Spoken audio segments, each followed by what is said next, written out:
Have to protect everybody's constitutional rights, or none of us have any constitutional rights. Welcome back, everybody. I'm doing this video for a channel that has so much potential to grow. I believe this channel should pass my channel up. I believe this channel should have 1 million subscribers. Sometimes I feel like other channels won't share other people's channels who have potential to grow only because they want to be #1. I'm a little bit different. I like to think outside the box. I like to think for the people. So it's important to share channels that have important information. This is one of those channels. His videos are extremely educational and necessary. One important factor that sets him apart from everyone else is that he's an attorney, and his videos come with a bang because they're from personal experience, long investigations, courtroom litigation, outcomes, and so much more. There isn't one attorney that I know of that's been here specifically for you, the people. I believe this guy is here for the right reasons, and for that, he deserves your support and subscription. Everybody go subscribe to the Civil Rights Lawyer and let him know San Joaquin sent you. I will see you guys over there. Thank you.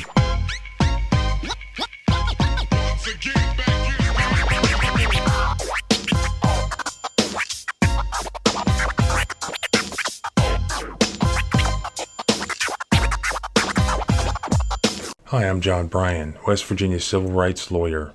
You're about to see a video showing some of the last breaths taken by my client James Dean in the presence of his mother after he had been dropped off at the hospital in Huntington, West Virginia following his arrest by the Canova, West Virginia Police Department.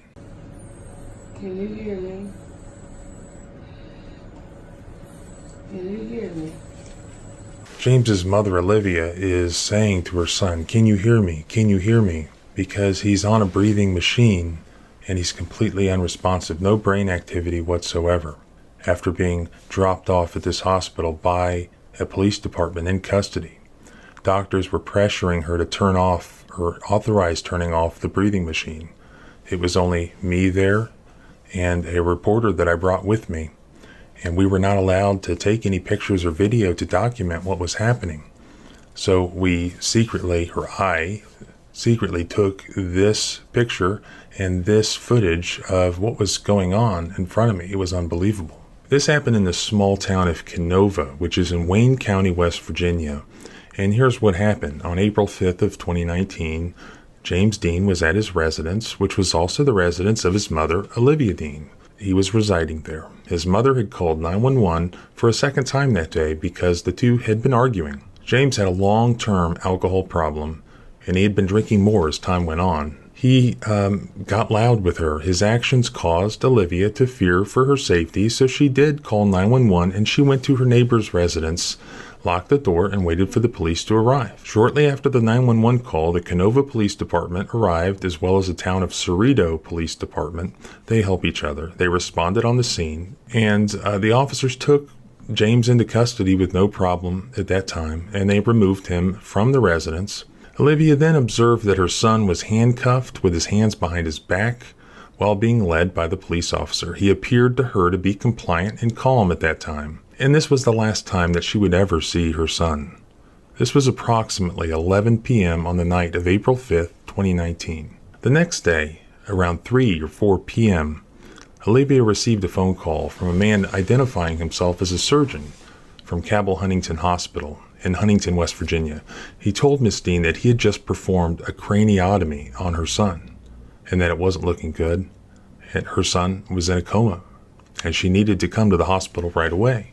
What Olivia didn't know is that after her son was taken away from the residence, handcuffed by the police, that there was a violent encounter between her son and a Canova police officer, the one who was escorting her son. And that resulted in her son being transported to this hospital by ambulance only minutes after she had last seen him walking away. Olivia had not been notified by any police department official or town official. She was only notified by the surgeon the next afternoon, after it was too late. The police officer removed James Dean from the police cruiser and began to walk him inside. Shortly after exiting the police cruiser, with his hands still handcuffed behind his back, the officer ended up engaging in a use of violent physical force against James Dean. That's what we believe happened, resulting in severe head trauma. There was a witness who had also been arrested by the Canova Police Department that night, and he had overheard the officer who arrested him complaining that his guys got to fight with a drunk who was also now being transported to the hospital.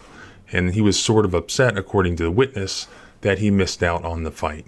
Now, the witness was at the hospital at the time the conversation took place because he himself had been arrested by the Canova police and also had to be admitted to the hospital for his injuries. When I got the 911 transcripts, you can hear the dispatcher say, "We got another one to send to the hospital." 911. Hey, Hey. I got another one you got to start EMS down here for. What's going on with this one? Well, I'm not sure, but I think he fell out front here as they were bringing him in. He's pretty intoxicated, though, so Okay.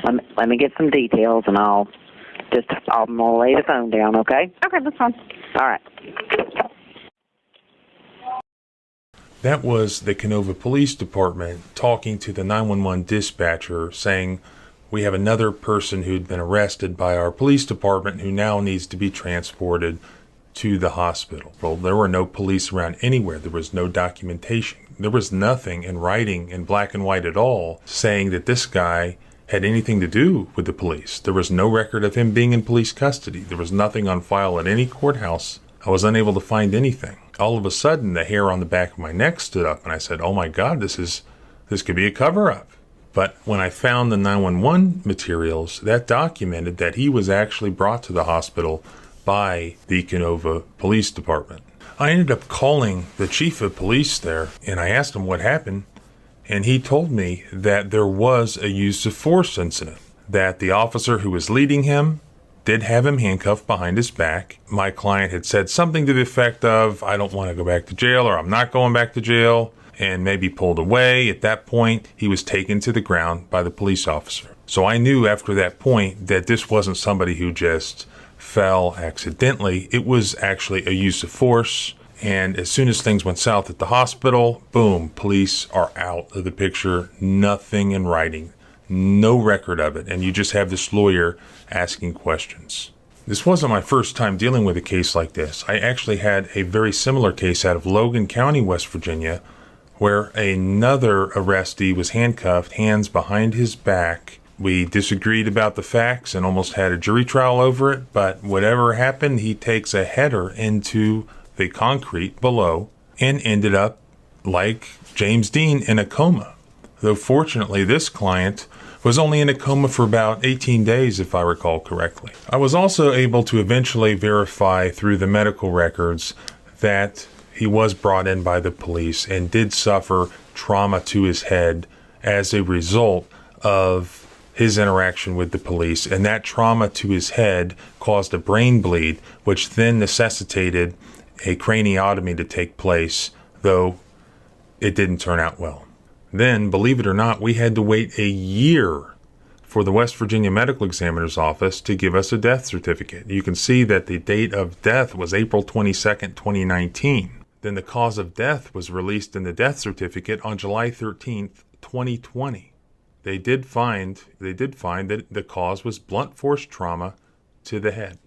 Eventually, my client did pass away, and when he did, the TV news wanted to do a segment on it, and they came and interviewed me at my office, and they did their own investigation into the case, and that actually helped produce the 911 recording that you already heard and some other associated written documents that were provided.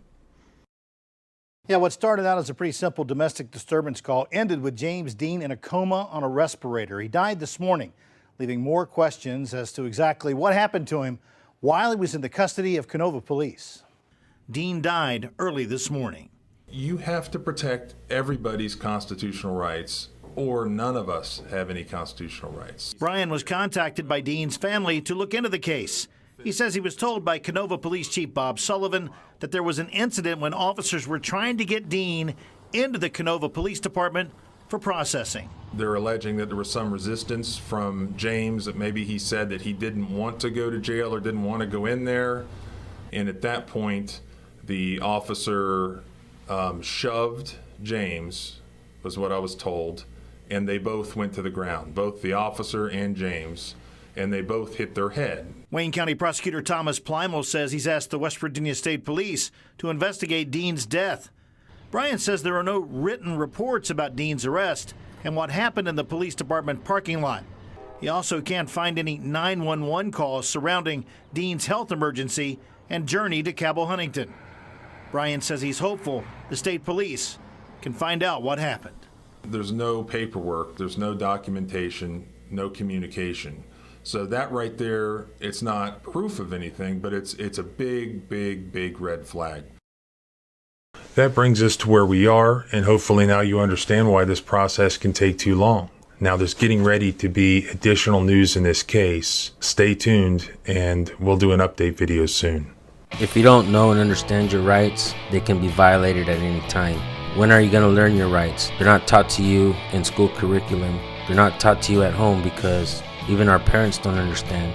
Make sure you guys go subscribe to the Civil Rights Lawyer and acquire as much knowledge as possible. Thank you. What's your last name? What's your last name?